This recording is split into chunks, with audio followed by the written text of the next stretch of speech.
तकदीर दिया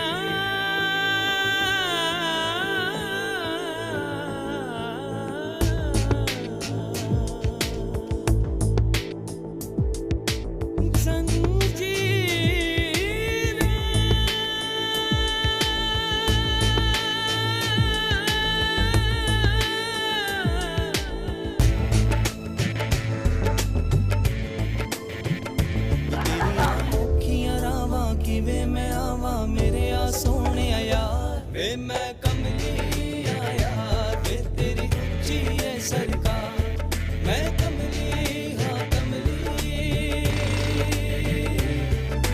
जग वेरे मैं कले।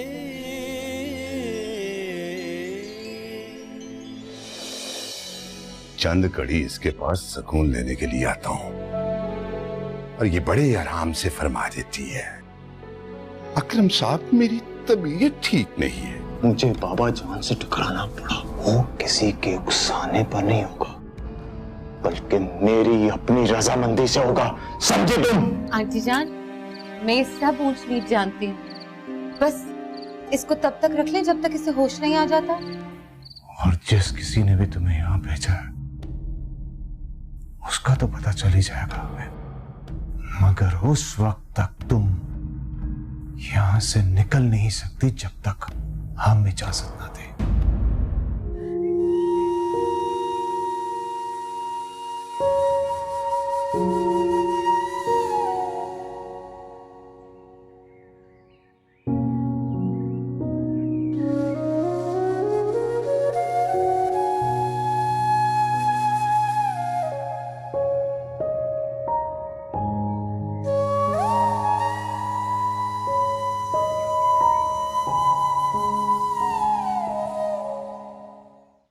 आप आ गए डॉक्टर साहब, कब से इंतजार कर रही थी।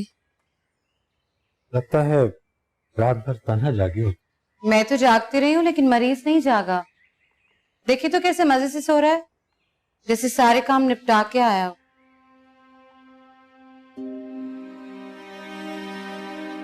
लेकिन तुम्हें अपनी तबीयत का ख्याल भी रखना चाहिए, ऐसा ना हो कि काम में फंसकर किसी मुश्किल का शिकार ना हो।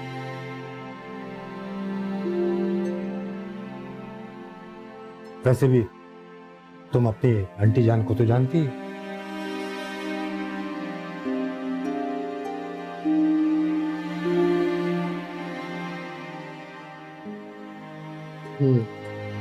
कुछ बेहतरी है डॉक्टर साहब? बेहतरी है।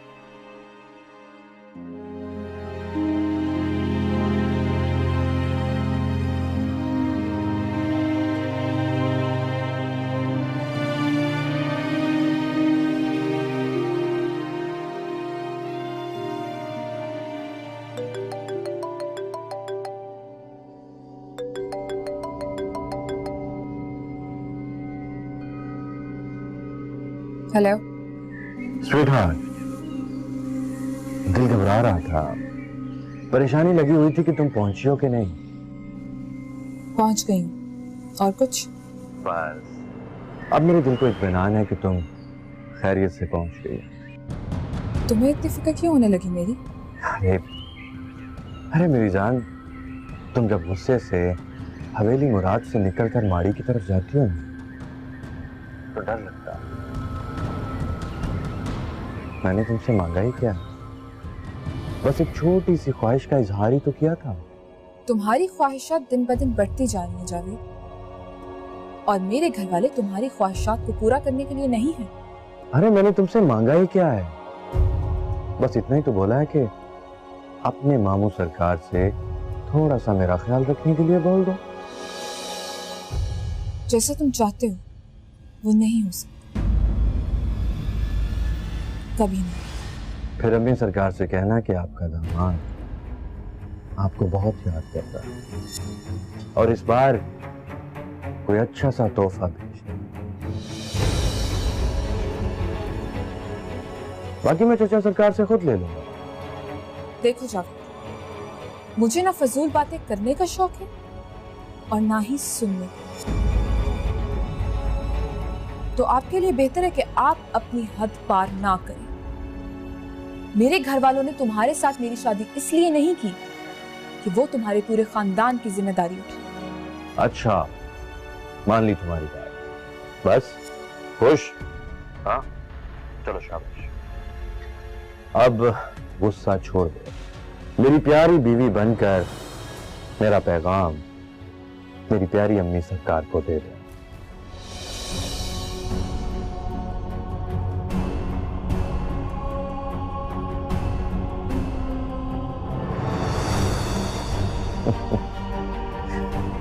मलिक जावेद तो नहीं सुधरे।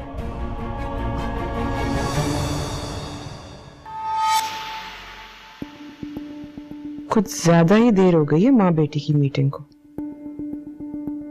दारा। जी बीबी सरकार। तू जा, बिल्ली की तरह पौले पांव रखते, जरा सुनकर तो आ, क्या जहर उगल रही है वो हवेली मुराद वालों के बारे में। जा। जो हुक्म बीबी सरकार।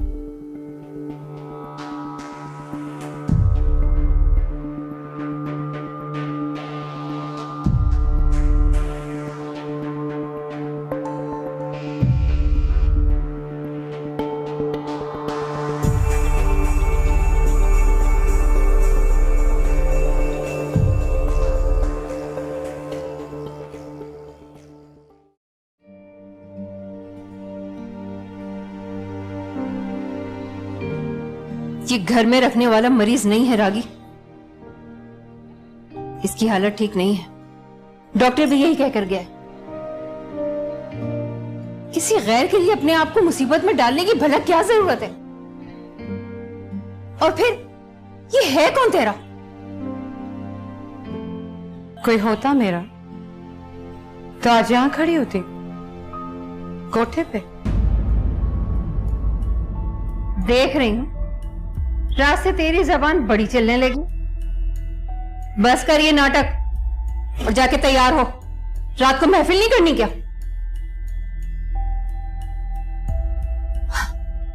और इस दवा दारू के लिए भी पैसा चाहिए होता है।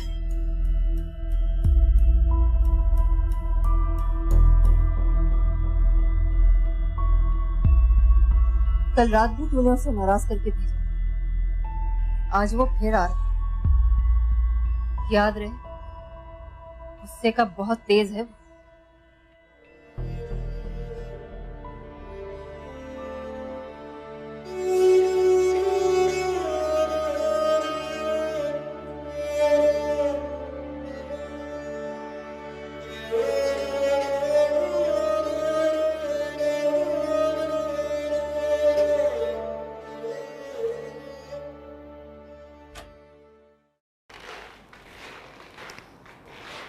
जन्नत कहाँ?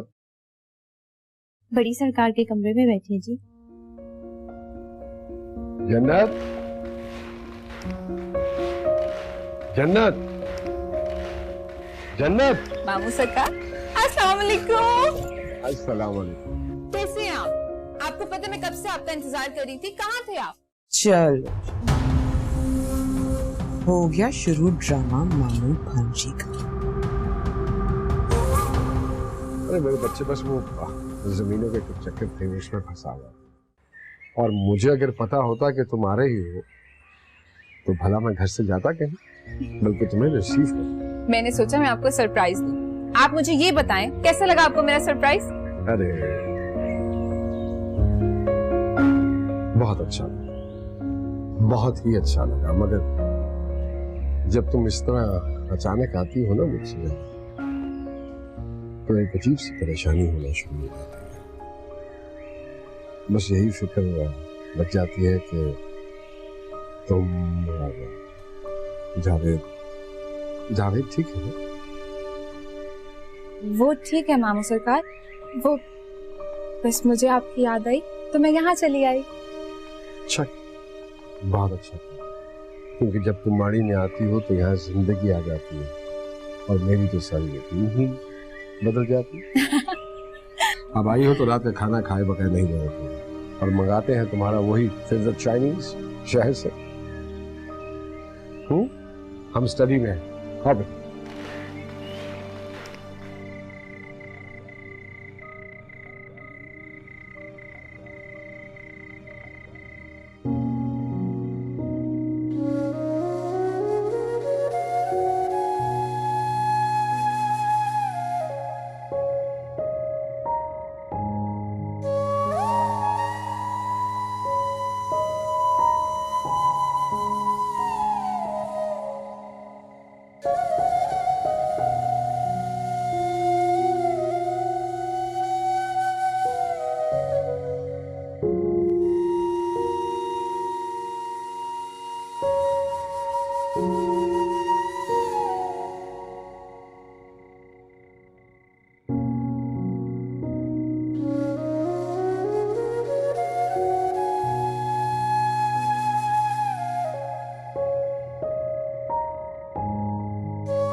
ऐ मेरे रब, तुझे हमारे दिल का हाल पता है। हम दोनों माँ बेटे की नीयत बिल्कुल साफ थी। ऐ मालिक, रहम कर, ऐ रब्बा रहम कर, तेरे सिवा हमारा कोई नहीं। रहम कर दे मालिक, मेरे सिकंदर को इस मुसीबत से निकाल दे। हमारी सारी बातें तुझे पता है, तेरे दरबार से कभी कोई खाली हाथ नहीं जाता। मेरे बच्चे की हिफाजत करना मेरे परवरदिगार, मेरे बुढ़ापे का सारा सिर तो वही है। आमीन। मांग ले चाची, मांग ले, जितनी दुआ मांगनी है मांग ले, लेकिन साथ एक दुआ और मांग, मास्टर हमारे हाथ ना लगे।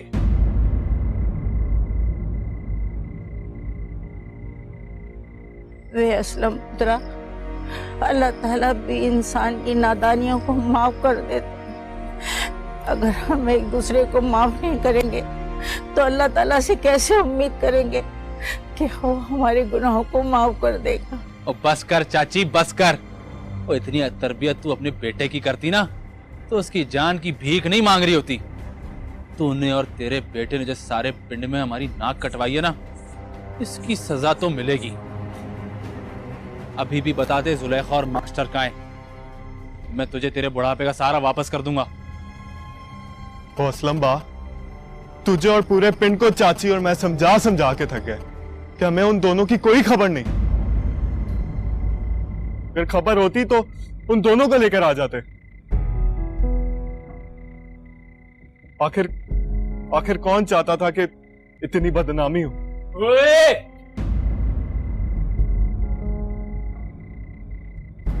तूने और तेरी बहन ने रास्ता दिखाया उन दोनों को। मेरी कल कान खोल के सुन ले, 2 दिन में मुझे अगर उनकी खबर ना आई ना तो तेरी और तेरी बहन की खैर नहीं।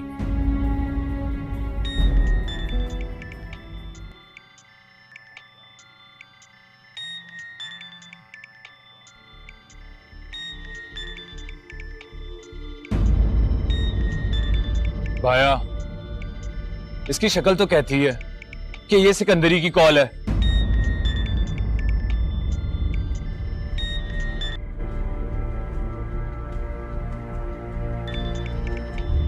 ओए, उठा फोन, जल्दी उठा।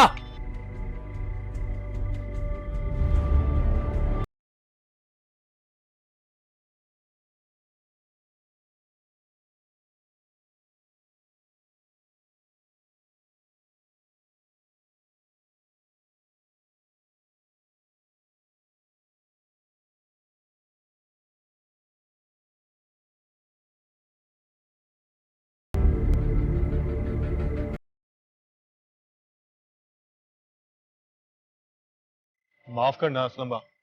ओए, किसका फोन था? जल्दी बता। कल तू अपनी माँ का जनाजा उठाएगा? बोलो मैं। ओ ना नीमा, अरशद का फोन था। असलम बा, इसके साथ मैं कारोबार करता हूँ सब्जी मंडी में। तू खुद देख ले। ये बात अगर झूठ निकली ना तो इस बुढ़िया को अगर ये बात सच हुई तो साबित कर ये सच है।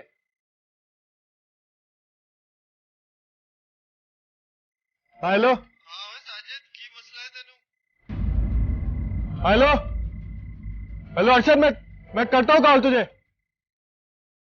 अब आ गया कि छोड़ दे अल्ताफ, अल्ताफ बिल्कुल सच बोल रहा है। कितना सच है कितना झूठ ये तो पता लग जाएगा। आज नहीं तो कल मास्टर इस नंबर पर कॉल करेगा। चल नीमा।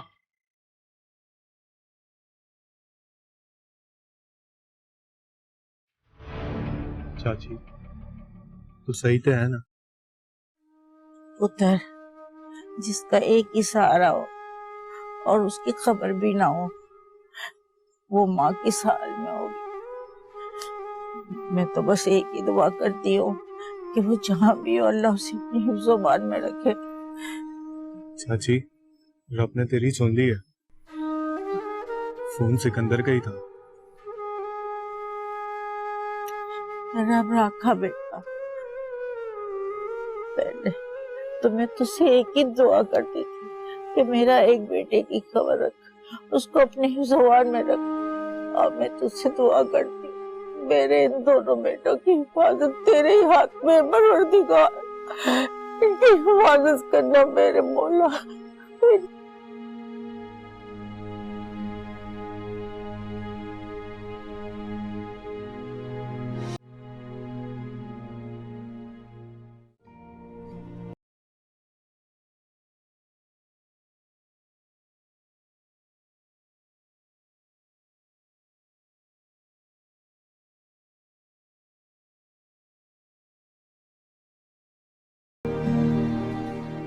पता नहीं क्या गुजर रही होगी गरीब पे। क्या करूं? आंटी जान की बात मान लूं? अस्पताल छोड़ाऊं? लावारिस करार देके? रागी, तू अभी तक तैयार नहीं हुई? निकल अभी इस मनूस कमरे से बाहर। वहां सब तेरा इंतजार कर रहे हैं। जल्दी कर। जी बस आए आंटी जान।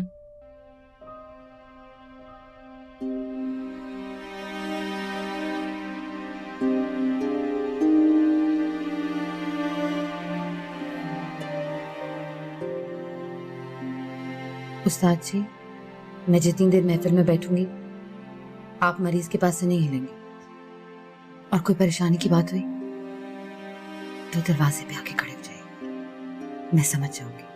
अब तुम जाओ, बजाय इसके कि मैडम जी ऊपर आ जाए। जाओ बेटे।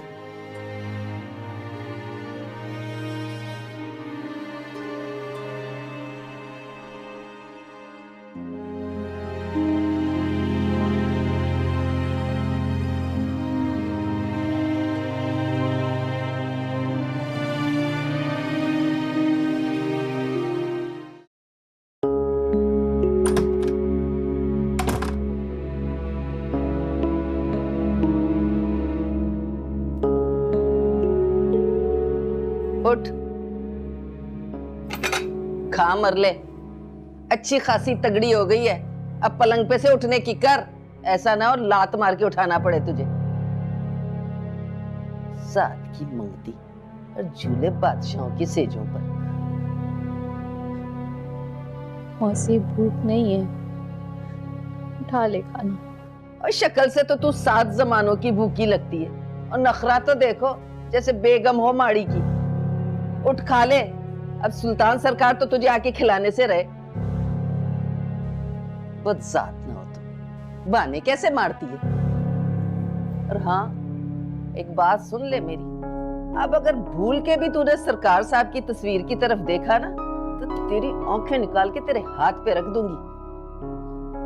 सेज पे क्या बैठी, परमटी ले लिया सरकार साहब को घूरने का।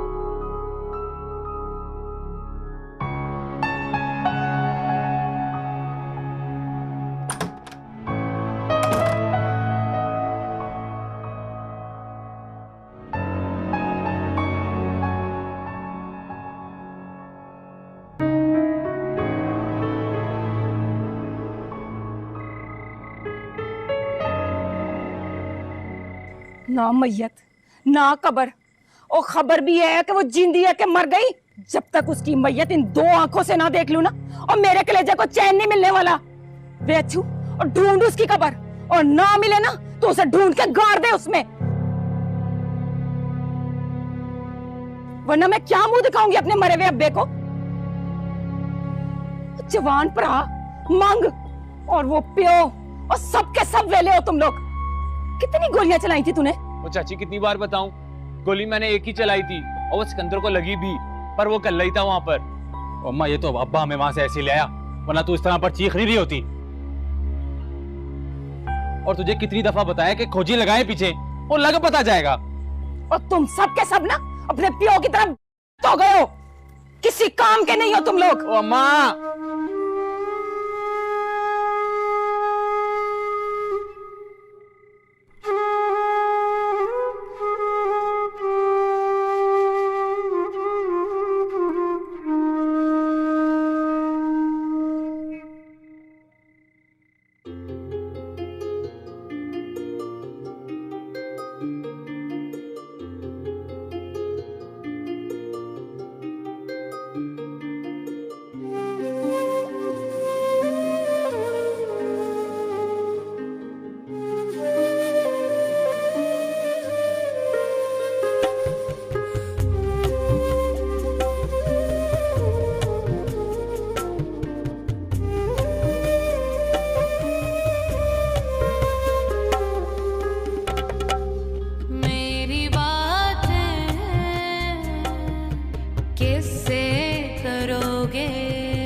क्या हुआ रागी?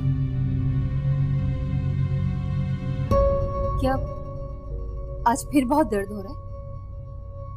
मैंने कितना मना किया था ना तुझे। माँ सब तेरी जान, जिगर का मामला, आराम नहीं करोगी तो हालत बिगड़ सकती है। मैंने इतना कहा था इसे, लेकिन ये मेरी मानती कब है? ऐसे तो बस अपने अकरम साहब की पड़ी रहती है। इतना समझाया था कि उन्हें सब कुछ बता देते, कहने लगी नहीं आंटी जी, अकरम साहब फिक्रमंद हो जाएंगे।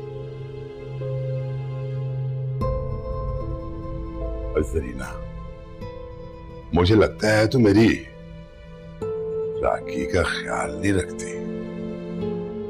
भाई हाथ का छाला बनाकर रख किसे, अभी तो इसने दुबई भी जाना है बड़ी लंबी कमाई के लिए, और फिर तुझे जहाज में भी तो उड़ाना है ना इसने, है? इसीलिए तो अकरम साहब आज इससे कहा था कि थोड़ा आराम कर ले, लेकिन ये मेरी सुनती ही नहीं। एक बात ज़हन में रख, तेरी बात माने ना माने, पर मेरा कहा मानना पड़ेगा। भाई आज भी महफिल में इतने मेहमान आए थे मेरे, सारी प्लानिंग पे पानी फेर दिया है। आज तो ये हो गया है, लेकिन याद रख आइंदा ऐसी हरकत नहीं होनी चाहिए जरीना। क्यों रागी? आप फिक्र नहीं करें अकरम साहब, आइंदा आपको कोई शिकायत नहीं होगी।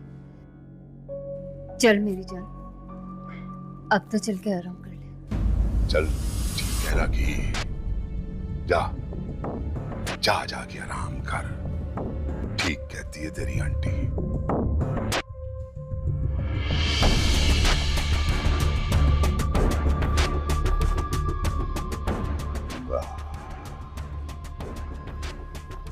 रागी,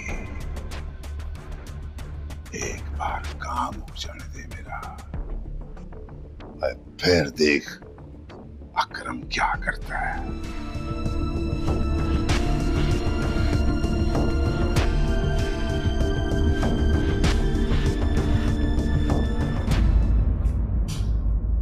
निकाल ले इंसानी हमदर्दी और कर ले तसल्ली से सारी खिदमत। एक बात याद रख रागी, आज तो मैंने तुझे अकरम से बचा लिया है, लेकिन आइंदा नहीं बचाऊंगी। फिर चाहे वो तुझे ले जाकर इलाका गैर में फेंक दे, या तेरा ये खूबसूरत चेहरा तेजाब फेंक कर बिगाड़ दे। आंटी जान, आपको इससे जरा सी भी हमदर्दी नहीं हो रही? एक बात याद रख रागी, तवाइफ के कोठे पे हमदर्दी का कोई काम नहीं होता। चोर और डाकू से तो ये दुनिया फिर भी कभी ना कभी हमदर्दी कर लेती, लेकिन तवाइफ उसके तो कब्र पे खुतबा भी नहीं होता। इसलिए जो करना है सोच समझ कर कर।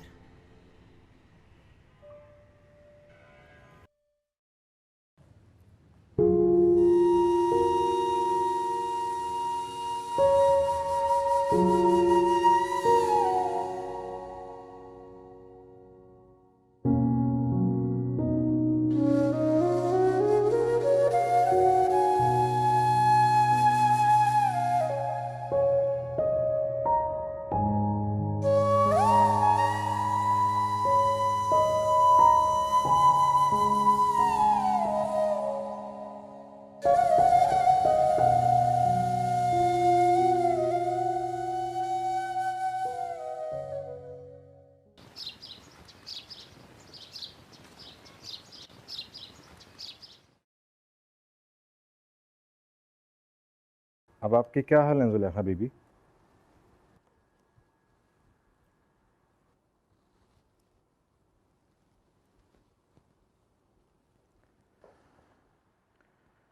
गुड। अब आपका जख्म भर चुका है, आज के बाद दोबारा पट्टी की ज़रूरत नहीं है। एक क्रीम लिख के दे रहा हूँ, उसको लगाते रहिएगा।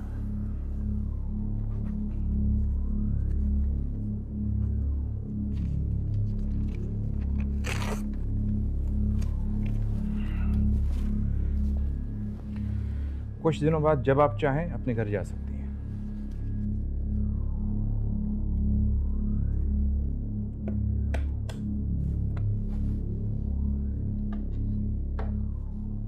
ये ला।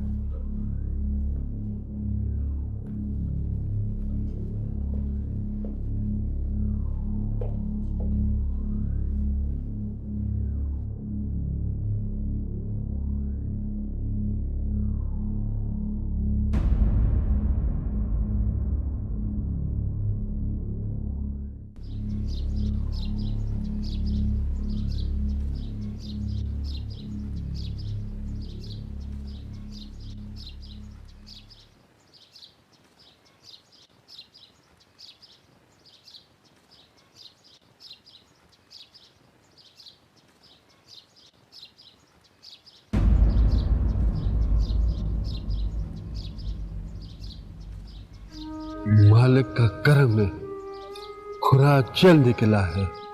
अगर रास्ते में कहीं टूटा ना तो शाम तक कहीं न कहीं जरूर पहुंच जाए।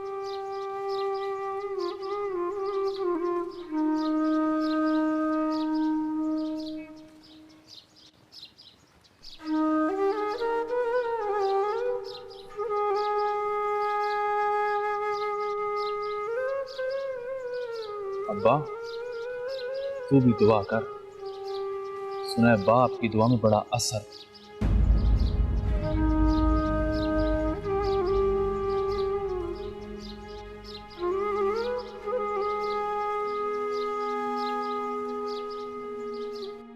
मैं पूछती हूँ कौन है, कहां से आई, इस माड़ी में कैसे घुसी और किसने रास्ता दिखाया तुझे? और बोल, और बोलती क्यों नहीं, गूंगी है क्या?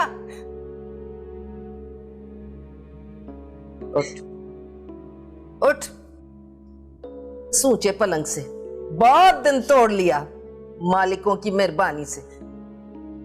और कुछ शर्म कर ले, अहिया कर। तू ऐसे नहीं मानेगी।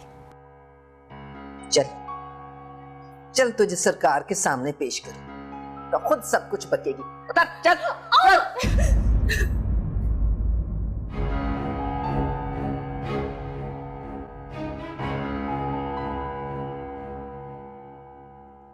ये मैंने जिन जिन पे निशान लगाया है, मुंशी साहब को कहिए कि ये सारे कागजात निकाले।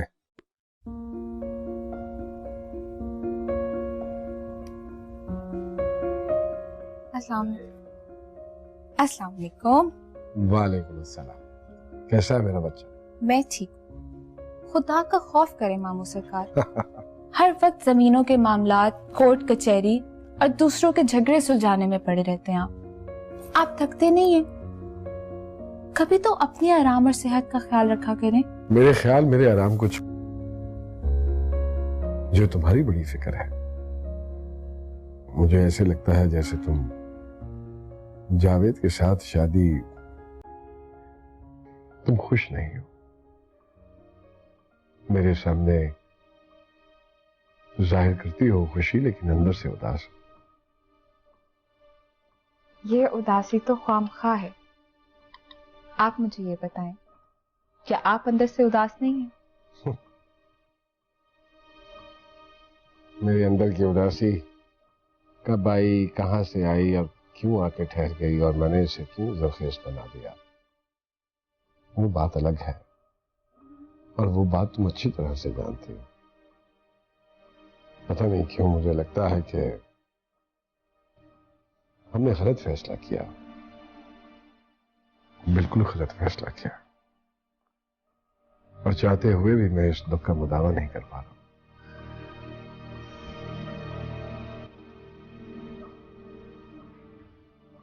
शौहर हर दुख की वजह नहीं होता मामू सरकार। हाँ, कभी कभार किसी छोटी मोटी उदासी की वजह जरूर हो सकता है। इसका मतलब यही हुआ ना कि तुम जावेद के साथ खुश नहीं हो। मैंने ये कब कहा? आप भी ना अम्मी सरकार की तरह सोचने लगे हैं। मैं खुश हूँ, बहुत खुश। बस पता नहीं आपसे बात करते वक्त ये उदासी कहाँ से आ जाती है।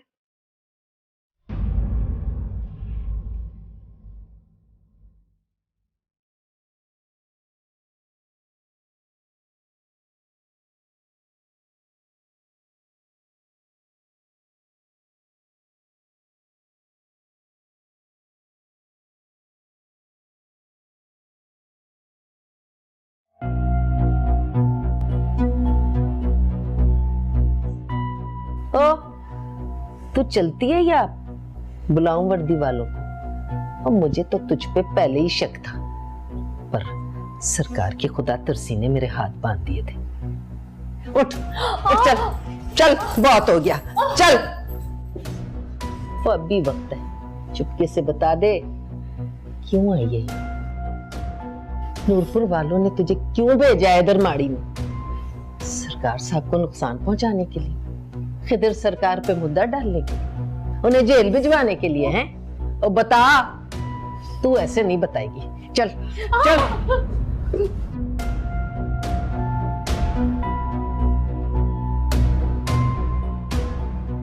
छोड़ दे इसका बाजू।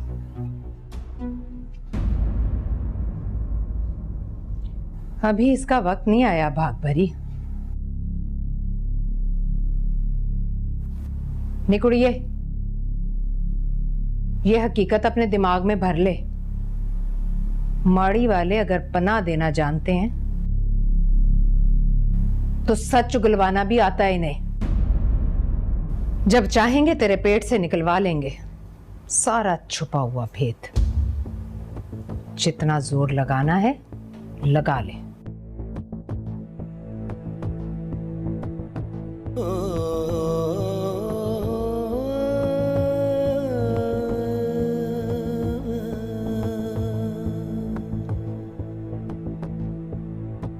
तकदीर दिया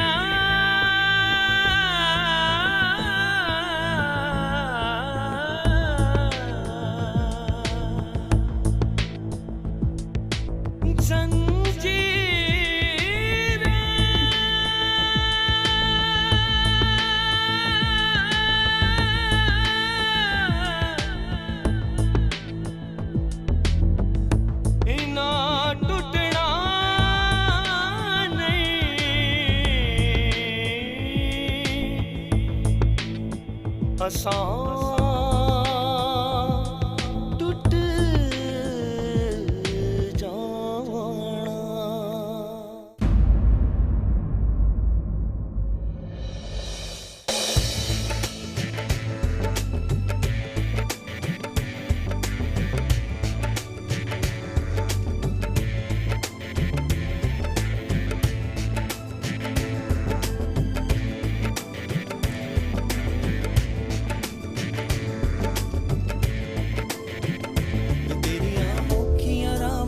वे मैं आवा मेरे आ सोने यार, वे मैं